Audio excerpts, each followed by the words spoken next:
how could they be so bad?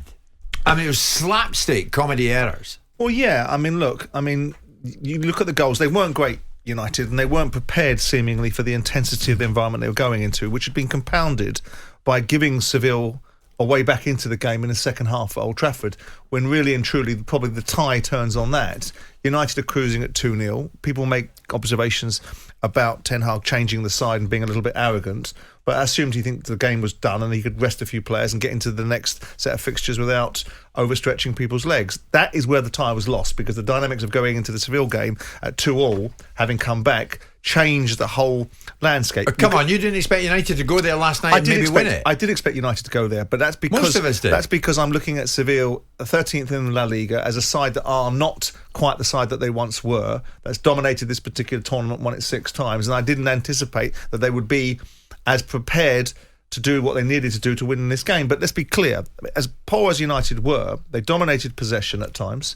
They didn't do much with it, but they gave Seville goals. They gave Seville as much as in an unacceptable manner. Well, you look at me, myself and Stuart were talking off air, and I not because I have any particular agenda against Harry Maguire, I hold Harry Maguire more responsible than I do David De Gea, and I know that the argument will be that David De Gea should have just cleared the ball, but if the centre-back's asking for it, and your coach is instructing you to play out from the back, and that's how he wants you to play, and you're caught in between two minds, you find yourself giving goals away. Who's to blame there, Stuart? You played, we didn't. I always think it's the person with the ball at their feet, but there's got to be a portion of blame to both individuals. You know, by the time the ball's arrived at Harry Maguire's feet, he's still in possession of the ball, and he was the one who eventually give it away. But I think I see it week in, week out, especially in Europe. There's cheap goals available if you press aggressively, and Seville showed that. I mean, it's unacceptable, Simon, to be honest. Manchester United this morning want to be feeling like the West Ham fans want to feel, and they're not. And Seville, as you rightly said, they're not pulling up trees. 13th, but that's fine. United look underprepared, not ready for it, and that's fine. But Seville are quite a unique team in this particular tournament because they seem to rise to the occasion. And Man United fans will feel like West Ham fans do if West Ham win this competition, because they've already won the League Cup and they might yet win the FA Cup.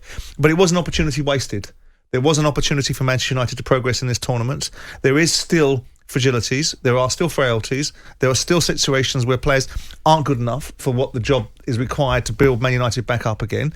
And I like Ten Hag's interview after the game. He is in part responsible for it, because it's his team. He's the one, he sends them out with the right motivations, the right attitudes, and he's the one that made the changes at Old Trafford, albeit the results that comes out should be able to do the job. But he talked about the mechanics of what the understanding of playing for Man United actually involves. I make this point regularly about people and players not understanding who they're playing for and what they should be doing.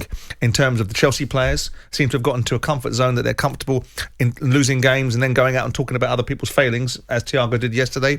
And also the United players that have got into this mode of not realising that when you play for Manchester United, the raison d'etre is to win games. Exactly. That's what Man United is there for to do. And Ten Hag, I think, will get that message across. They've wasted an opportunity. He didn't last night. No, he didn't last night, and he didn't against Liverpool either. No. So those moments are still there. Or Newcastle. And those moments are still there, but nobody anticipated that they would be the finished article. Nobody anticipated that United are over their malaise of 10 years of underachievement. These cobwebs don't get brushed away overnight. The opportunity was there, and I can dress it up and say that United have still got work to do. They should, prima facie, with all the resources that they've got and the performances they're putting in the Premier League, be beating Seville over two legs. They should. This culture issue, Stuart, is still alive and well. I think a couple of points. I think Seville, I think they've underestimated Seville in regard, and we probably all have. I didn't expect them to go there. I thought this was in the balance, this result, from the offset. I didn't think United would go over there and comfortably get a victory. I thought it could have gone either way.